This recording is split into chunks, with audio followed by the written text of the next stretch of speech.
All right, so we've got a whole stack of games to get through from last night's NBA matchups. Yeah? 5 games in total, and, well, we saw some pretty wild finishes. For sure, for sure.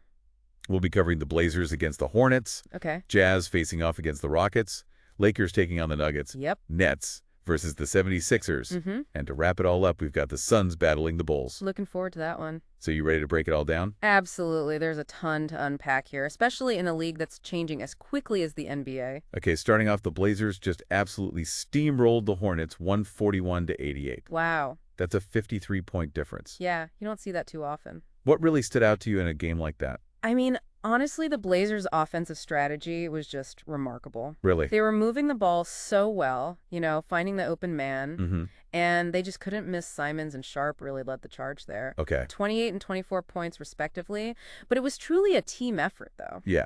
They really exposed some real weaknesses in the Hornets' defense. Interesting. Particularly their inability to guard the perimeter. Yeah, that's interesting that you mentioned the Hornets' defensive struggles because LaMelo Ball still managed to put up 22 points. Yeah. But he was really carrying the team.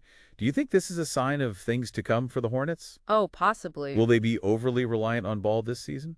Well, it's certainly a possibility. I mean, Ball is a phenomenal talent. Oh, for sure. But he just can't do it all alone. Yeah. If the Hornets want to be competitive, they need to find ways to support him and really shore up that defense. Yeah. Otherwise, they risk becoming too predictable and easy to defend against. Right. Okay. Next up, we have the Jazz pulling out a win against the Rockets 124-115. Okay.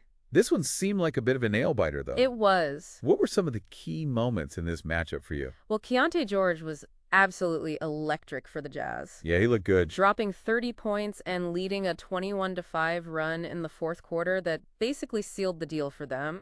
Wow. He was hitting shots from everywhere, driving to the basket with confidence, and really dictating the pace of the game. It makes you wonder if we're seeing a shift in the Jazz's offensive strategy, Okay. with George potentially taking on a larger role. That 21-5 run is pretty remarkable. Oh, yeah. It sounds like he single-handedly took control of the game. He did. But the Rockets still managed to put up a decent fight. Mm-hmm. Did you see any areas where they could improve to prevent those kinds of runs from happening in the future? Well, absolutely. The Rockets' defense really struggled to contain George. In what way?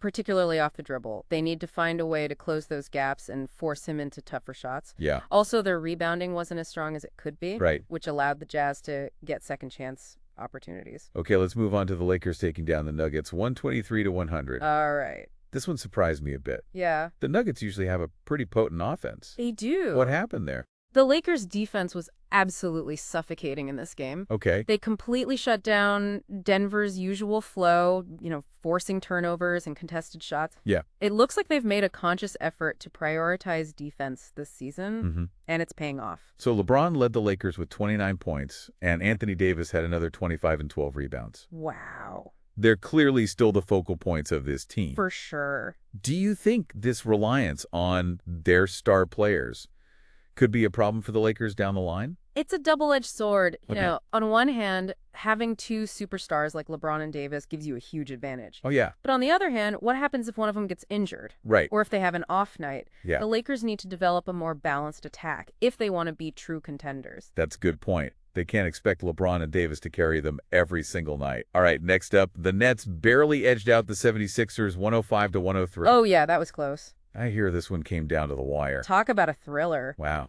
Nick Claxton came up huge for the Mets, sinking a game-winning tip-in at the buzzer. No way. Yeah, it was a moment of pure athleticism and instinct. Wow. And it sent the crowd into a frenzy. A buzzer beater. Yeah. What was it about Claxton's performance, especially in those final seconds, that allowed him to make that game-winning play? His positioning was perfect. Okay. He anticipated the miss and was in the right spot at the right time. Wow. It also speaks to his awareness and composure under pressure. Yep. Not many players can make that kind of play in such a high-stakes situation. Absolutely. On the 76ers side, Tyrese Maxey led with 31 points, which is a fantastic individual effort. Yeah.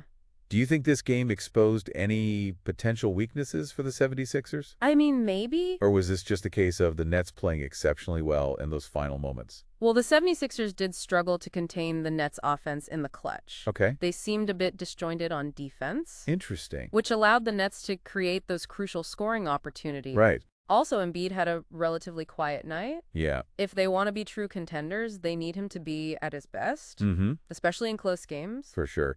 Finally have the Suns squeaking by the Bulls 121 to 117. All right. This one seemed like a battle of offensive powerhouses. It was. What were your key observations from this game? Well, the Suns' big three, Booker, Durant, and Beal, were simply unstoppable, Yeah. combining for a staggering 81 points. Wow. Their ability to score from anywhere on the court is truly remarkable. Yeah. However, the Bulls put up a valiant fight led by Josh Giddey's 24 points. It's fascinating that even with the Suns' big three firing on all cylinders, the Bulls were still able to keep it close. Yeah, they did. Does this suggest any potential vulnerabilities for the Suns? Possibly. Or is this more about the Bulls exceeding expectations? Well, the Suns' defense was definitely not as sharp as their offense. Okay. They allowed the Bulls to get too many easy baskets, especially in the paint. Yeah, I see that. If they want to be true contenders, they need to find a better balance between their offensive firepower and defensive solidity. Right. So we've seen some incredible performances, some close calls, and some dominating wins. Yeah, last night was fun. Before we move on, is there anything else that stood out to you in these games? One thing that's becoming increasingly clear is the importance of a balanced attack. Okay. Teams that rely too heavily on one or two players are going to be vulnerable. Yeah. The teams that are finding success are those that are spreading the scoring load and getting contributions from everyone on the court. It's not just about who has the biggest names, it's about how well those names play together. Exactly. All right, that wraps up our initial breakdown of last night's games. Now let's take a deeper dive into some of the bigger trends and storylines emerging from these matchups. Sounds good. It's fascinating to see how these early games are shaping the narrative of the season. Yeah, for sure. We're getting these glimpses of potential contenders, Yeah. surprising underdogs. Teams still trying to find their identity out there. Absolutely. Let's unpack some of those bigger trends that we saw. Okay. We saw some pretty dominant defensive performances last night. Yeah. The Lakers shutting down the Nuggets offense, the Blazers stifling the Hornets. Is this a sign of things to come? Are we entering a new era of defensive dominance in the NBA? It's certainly possible. There's been a lot of talk about the evolution of offensive strategy in recent years with teams prioritizing three-pointers and fast breaks. Right. But it seems like teams are starting to realize that, Yeah. defense can still be a game changer. Yeah, and it's not just about individual defensive prowess either. No. We're seeing teams playing more cohesively on that end of the court, communicating, effectively rotating seamlessly. Yeah. It's like a well-oiled machine. Exactly. It's about teamwork, discipline, and a commitment to just shutting down the opponent. And it's exciting to see teams kind of embrace that challenge. Yeah. It adds a whole new layer of strategy and intrigue to the game. Absolutely. Speaking of strategy, we saw some interesting approaches on offense as well. We did. The Blazers' ball movement was exceptional. Yeah. And the Suns, well, they're just a scoring machine with their big three. They are. Are there any offensive trends that have caught your eye so far? Well, one thing that stands out is the increasing versatility of players. Okay. We're seeing more players who can handle the ball, shoot from outside, Yeah. and create their own shots. It just makes offenses more dynamic and less predictable. Yeah, it's like the lines between traditional positions are blurring. They are. We're seeing point guards who can rebound centers, who can shoot threes. That's right. Everyone's contributing in different ways. I think it's a testament to the evolving skill set of these athletes. They're constantly pushing the boundaries of what's possible on the court. For sure. And it's making the game more exciting to watch. Let's talk about some of the individual performances that stood out. Okay. Keontae George's explosion for the Jazz was pretty remarkable. It was. Do you think he can sustain that level of play, or was this just a one-off? Well, George has shown flashes of brilliance in the past. Yeah. But last night's performance was on another level. It really was. He was in complete control, and Yeah. his confidence was contagious. Yeah. If he can maintain that aggressiveness Yeah. and continue to improve his decision-making, he could become a truly elite player. It's exciting to see young players like George stepping up and making their mark on the league. Yeah. It brings a sense of renewal and unpredictability, It does. which keeps things fresh and engaging. Absolutely. And it's not just the young guys. No. We're also seeing veterans like LeBron James and Kevin Durant defying expectations and playing at an incredibly high level. Yeah, they're not slowing down. No, they're not. They're showing no signs of slowing down, and their leadership is invaluable to their teams. It's amazing to see that kind of longevity and dedication to the game. It is. They're setting a great example for younger players and inspiring fans around the world. Yeah, for sure. Now, shifting gears a bit, Okay. we saw some teams struggle last night, Yeah, particularly the Hornets and the 76ers. right? What are your thoughts on their performances? Are there any areas of concern moving forward?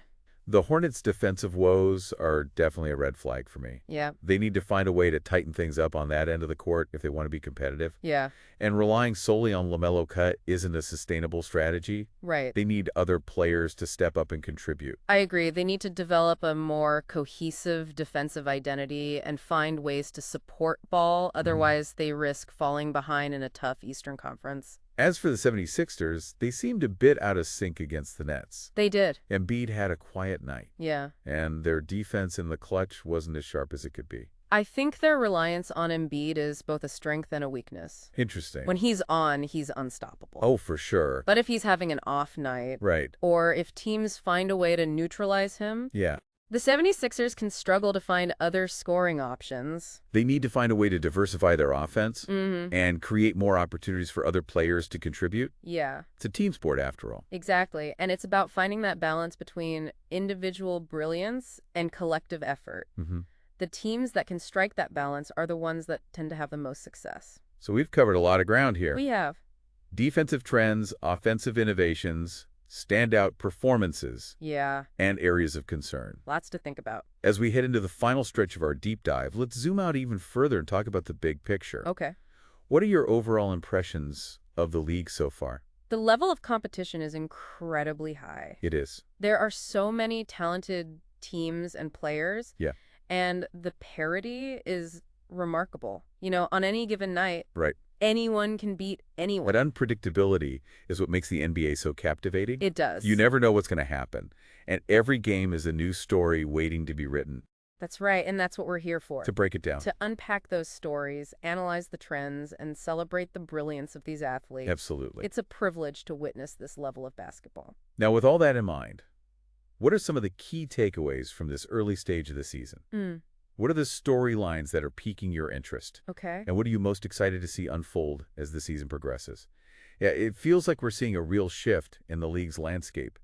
Teams that were once considered underdogs are stepping up, Yeah, while some of the more established powerhouses are facing new challenges, it's true. especially out west. Yeah, the Western Conference in particular is shaking up to be a real battleground. It is. The Blazers' emergence as a legitimate contender is a fascinating development. They've been playing well. Their combination of offensive firepower and defensive intensity, Right. that's a recipe for success. It is. And you can't count out the Lakers. They seem to have rediscovered their defensive identity. Sure. And with LeBron James and Anthony Davis leading the charge, they're always a threat. Yeah, but the Suns, you know, with their big three, they're the team to beat in a lot of people's eyes. Yeah. It's going to be a fascinating race to the playoffs in the West. Oh, absolutely. And let's not forget about the young teams like the Jazz and the Grizzlies. Oh, yeah. They're playing with a lot of energy and excitement. They are. They're not afraid to challenge the established order. No, they're not. They might not be ready to win a championship just yet, but they're definitely making their presence felt. Right. The Eastern Conference is no less intriguing, though. No, it's not. The Nets, despite their close call against the 76ers, Oh, yeah. they're still a team with a lot of potential. I think so. If they can find that chemistry and consistency, they could be a force to be reckoned with. Yeah, for sure. But the Bucks with Giannis at the helm, Oh, yeah. they're still the team to beat in the East. They've been looking good. They have a championship pedigree and a well-rounded roster that can compete with anyone. And the Celtics, you know, Oh, yeah. with their dynamic duo of Tatum and Brown, Yeah, they're always a threat. always a threat. It's really shaping up to be one of the most competitive seasons in recent memory. I think so. There are so many teams with legitimate championship aspirations. Yeah. It's anyone's guess who will come out on top. That's the beauty of the NBA, you know. Yeah. The unpredictability, The draw. the constant evolution of the game, it keeps us on the edge of our seats. It really does. And it reminds us that this is more than just a sport. Yeah. It's a story that unfolds with every game, every possession, every moment of brilliance on the court. And as we move deeper into the season, those stories will become even more compelling. Oh, they will. Rivalry will intensify, players will rise to the occasion, Mm-hmm. and we'll witness moments of greatness that will be etched in our memories. Yeah, it's a privilege to be a part of this journey, to watch these athletes push the boundaries of what's possible. It is. And to see the game we love evolve before our very eyes. And we'll be here every step of the way, breaking it all down for you, sharing our insights and celebrating the magic of the NBA. So as we wrap up this deep dive, we want to leave you with this. What are you most looking forward to this season? Which teams are you rooting for? What storylines are you following? Keep those questions in mind as you watch the games unfold, and join us again next time for another deep dive into the world of the NBA.